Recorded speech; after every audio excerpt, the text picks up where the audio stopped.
नमस्कार, breaking news India में आपका स्वागत है। बीएसएफ ने भारतीय सीमा में प्रवेश कर रहे 5 घुसपैठियों किए ढेर, नशीले पदार्थ व हथियार बरामद।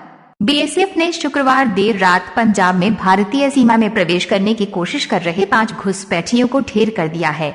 तलाशी में इनके पास से नशीले पदार्थ और हथियार बरामद हुए हैं।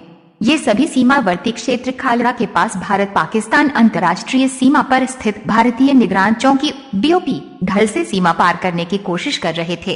सीमा सुरक्षा बल द्वारा इन्हें चेतावनी दी गई, लेकिन ये लोग नहीं रुके। इसके बाद सुरक्षा बलों ने इन्हें रोकने की कोशिश की, जिसमें ये ढेर हो गए। सूत्रों से मिली जानकारी के अनुसार घुसपैठिए रात को भारतीय सीमा में प्रवेश करने का प्रयास कर रहे थे।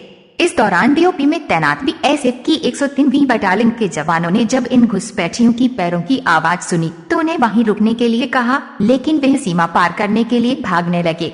इसके बाद जवानों ने गोलियां चलाई, फिर पूरे इलाके को सील करके तलाशी अभियान शुरू किया। तलाशी के दौरान कंटीली तार के नजदीक 3 शव पड़े मिले। 2 घुसपैठियों के शव थोड़ी दूरी पर मिले। ये एक दूसरे पर गिरे हुए थे। मारे गए एक घुसपैठिए के पास से राइफल भी मिली है। मिली जानकारी के अनुसार घुसपैठिए पाकिस्तान के अंतर्राष्ट्रीय तस्करों के कुरियर बताए जा रहे हैं।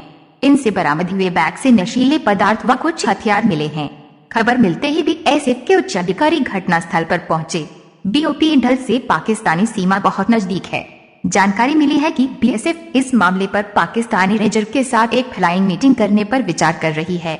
गुड न्यूज, नाक के जरिए टीका देने से कोरोना वायरस संक्रमण रोकने में मिली कामयाबी। वैज्ञानिकों ने कोविड-19 के खिलाफ टीका विकसित किया है, जिसकी एक खुराक नाक के जरिए दी जा सकती है और ये चूहे में कोरोना वायरस संक्रमण रोकने में काफी असरदार साबित हुआ है।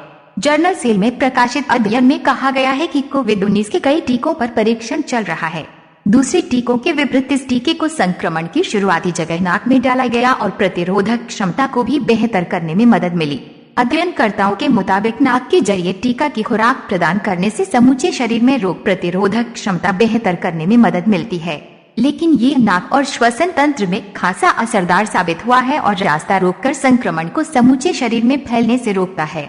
इस अध्ययन टीम में अमेरिका के Washington university school of medicine के अनुसंधानकर्ता भी थे। वायरस के संक्रमण को रोकने का काम किया। कुछ और जानवरों तथा इंसानों पर इस टीके के परीक्षण करने की योजना है कि क्या ये कोविड-19 संक्रमण को रोकने में कारगर और सुरक्षित है। अमेरिका के Washington university school of medicine के अनुसंधानकर्ता माइकल एस डायमंड ने कहा, नाक के ऊपरी हिस्से के सेल में मजबूत रोग प्रतिरोधक तंत्र देखकर हमें काफी खुशी हुई। वायरस के संक्रमण को इसने रोकने का काम किया। डायमंड ने कहा, चूहे में संक्रमण को रोकने में ये कारगर रहा। कुछ चूहे में हमें मजबूत रोग प्रतिरोधक क्षमता के प्रमाण भी मिले और संक्रमण के निशान भी नहीं मिले। नाक के जरिए दिए जाने वाले टीका को विकसित करने के लिए अनुसंधानकर्ताओं ने वायरस के स्पाइक प्रोटीन का इस्तेमाल किया।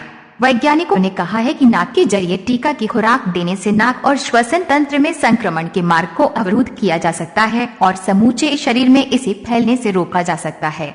हालांकि अध्ययनकर्ताओं ने आगाह किया है कि अभी सिर्फ चूहे पर टीका के परीक्षण का अध्ययन किया गया है।